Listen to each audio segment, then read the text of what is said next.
परम पूजनीय गुरुजी राष्ट्र की स्थिति से चिंतित नहीं थे, ऐसा नहीं, लेकिन चिंता में से वो एक चिढ़ पैदा करना चाहते थे। यदि आज देश की स्थिति अच्छी नहीं है तो हम इसे अच्छा बनाएं। अगर आज हम दुर्बल हैं, अगर आज हम अभाव से ग्रस्त हैं, अगर भारत माता का कोई भी पुत्र या पुत्री सम्मान से, समृद्धि से जीवन यापन करने की क्षमता नहीं रखता, तो ये हमारे लिए चुनौती है और हम इस चुनौती का सामना करके भारत के भाग्य को बदलेंगे। उनकी चिंता में से यह संकल्प पैदा होता। बार बार मेरी आंखों के आगे वो आखिरी दिन का चित्र उपस्थित हो जाता है। शायद इस भारी भीड़ में मैं ऐसा भागा व्यक्ति हूं जो प्रातःकाल 5 जून का प्रातःकाल उनसे मिला था। हम लोग रात्रि भर आदिलाबाद से कार्क से यात्रा करके हेडगेवार भवन पहुंचे थे। इच्छा थी परम पूजनीय जी के दर्शन कर लें। वो संध्या वंदन करके बैठे थे।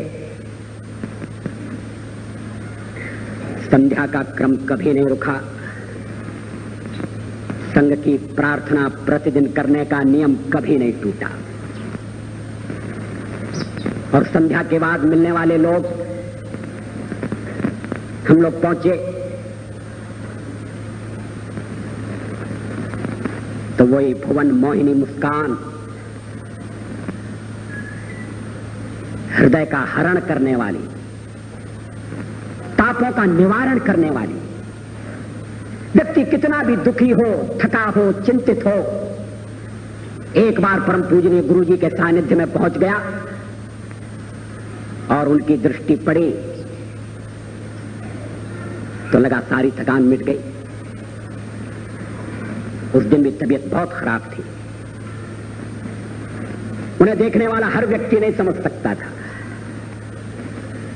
मगर कुछ लोग समझ सकते थे।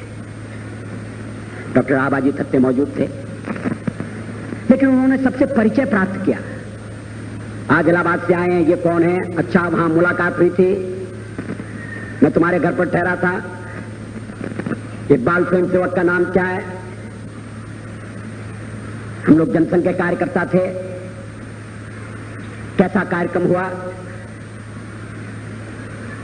फिर जब एक डॉक्टर का परिचय कराया गया तो उन्होंने कहा, आप कौन से डॉक्टर हैं?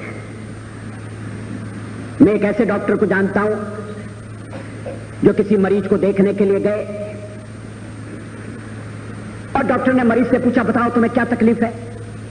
तो मरीज बिगड़ गया।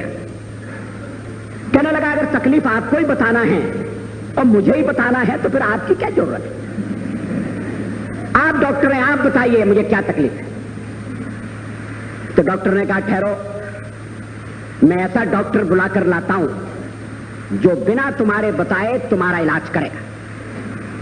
और वो डॉक्टर बाहर निकलकर एक वेटरनरी सर्जन को बुलाकर ले आए,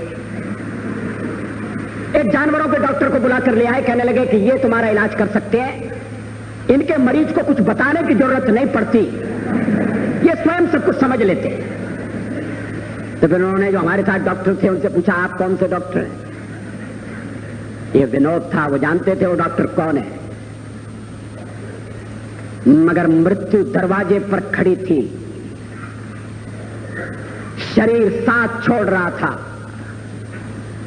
संसार के बंधन एक एक करके टूट रहे थे। परम पूजनीय गुरु जी जानते थे अंतिम बुलावा आ गया है। प्रातःकाली उन्होंने कहा था, घंटी बज रही है। For whom the bell toll, ये घंटी किसके लिए बजती है? लेकिन स्वयं सेवक आ गए